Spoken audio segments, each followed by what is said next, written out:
Hello everyone, my name is Roya, and today I'm coming to you with the books that I read in the latter half of July. I read eight books in the latter half of July, but one is a Wednesday Books title, and we are still boycotting them. So I am still not going to mention any Wednesday book titles in my videos until they meet our reasonable demands and we can end the boycott. The Daughter of Dr. Moreau by Silvia Moreno Garcia. This is about the daughter of Dr. Moreau from the island of Dr. Moreau in a backdrop of olden day Mexico.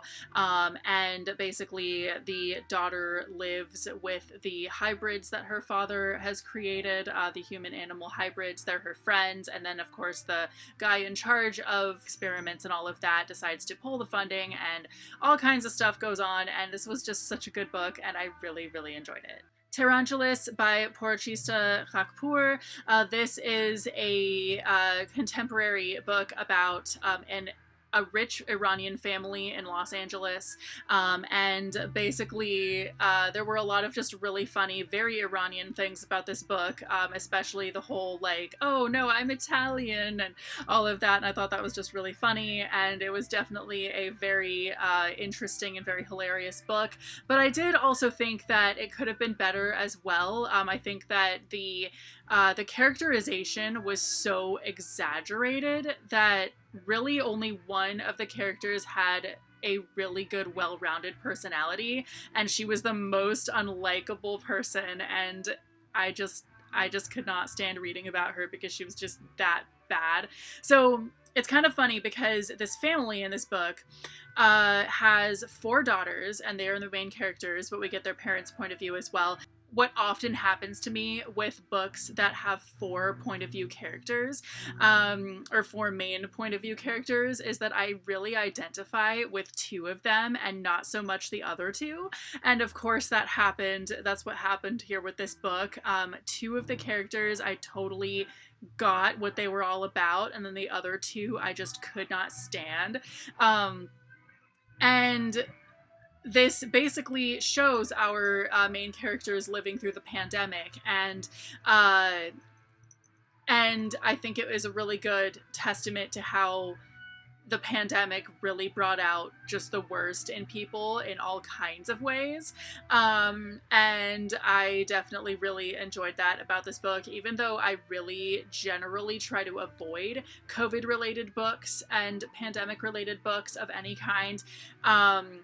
I found this book to be so relatable in just the ways in which people misbehaved or were, bad during COVID, and I feel like it was kind of cathartic to read about that in some really weird way. But anyway, so this was a really interesting read. I didn't enjoy it as much as I thought I was going to, but I still really liked it. In Other Lands by Sarah Reese Brennan, this is about a boy who goes to another world and basically goes to school in that other world. And so he keeps coming back to his own world during summer, but it's kind of a drag and all of that. And it's really interesting. So it kind of shows him growing up from age 13 to 17. He initially, he initially meets an elf girl and he dates her, but that doesn't work out. He dates a couple of dudes and all of that. And we do see him going back to his own world and experiencing stuff there, and then seeing how much better stuff is in the fantasy world that he goes to school in.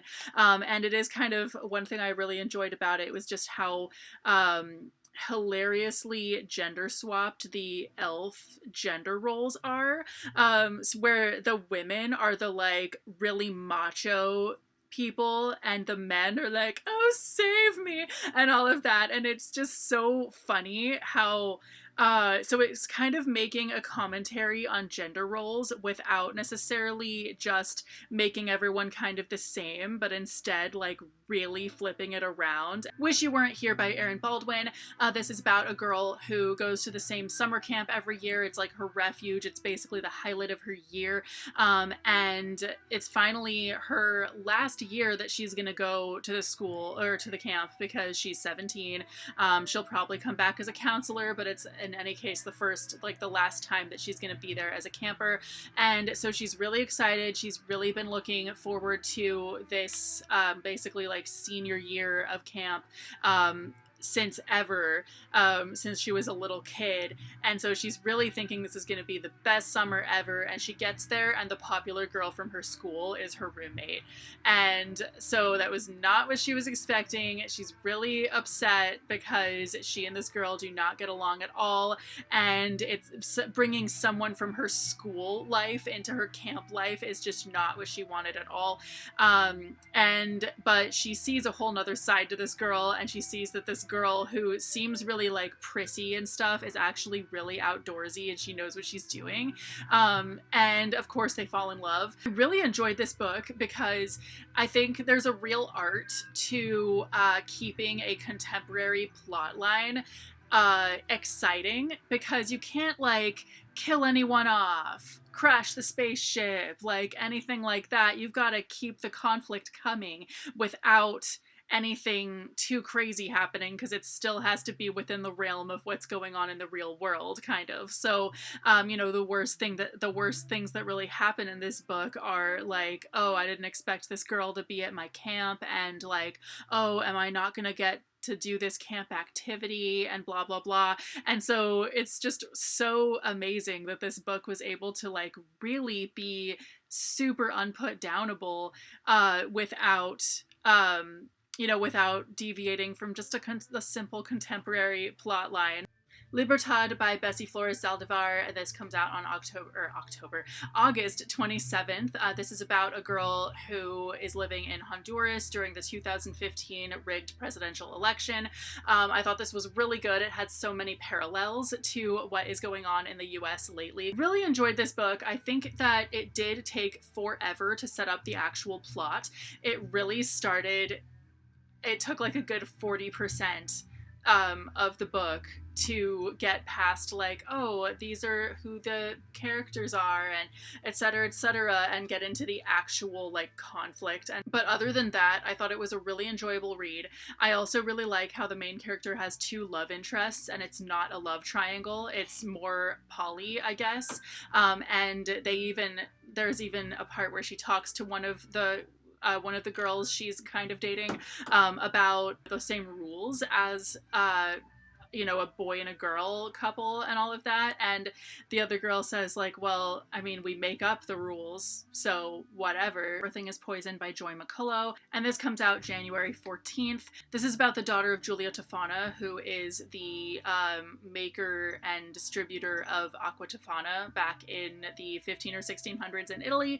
And basically what Acqua Tofana was a poison that she gave to women who needed to off their abusive husbands, basically. So this book follows her daughter, who is finally old enough to be able to work in the apothecary shop with her, and finds out about what they're giving to people and all of that. And I did think that this book could have done better in the characterization department, but other than that, I did think that it had a really well-researched quality to it in terms of kind of depicting the daily life of people back in the day really well, like what they had in their houses, what they did, all that stuff. I thought that was really, really well done. And I did also think that it had a lot of really good points to be made about, for example, there's a part where she helps this girl basically abort her pregnancy, and this girl's stepmother knows that that's what she did and all of that. And so the girl is saying something about how she's ruined herself, and our main character is saying, what do you mean? You can still get pregnant. That didn't affect that at all. But she doesn't even think about the fact that she's talking about like, oh, well, she like had sex and, got pregnant, because the rules are made up. It's only because society says a particular thing that anyone believes it. I'll Have What He's Having by Adib Khorram. This also comes out on August 27th. This is a romance between two men, and this is Adib's adult debut. He has written several young adult kind of romantic plotline books between two queer boys and all of that, but this is the first adult book that he's written. And it is definitely very different, but it also has a lot of the same qualities that I've seen in his writing before. So it does make us very addicted to a very simple story, and it really makes us empathize with the main characters and what is going on with them. And like I mentioned earlier in this video, there is really a particular art to making a contemporary book full of conflict and making you invested in it. So anyway, those are the books that I read in the latter half of July. So let me know if you've read any of these, have any thoughts on them, etc., etc., and I will see you very soon with a new video. Bye!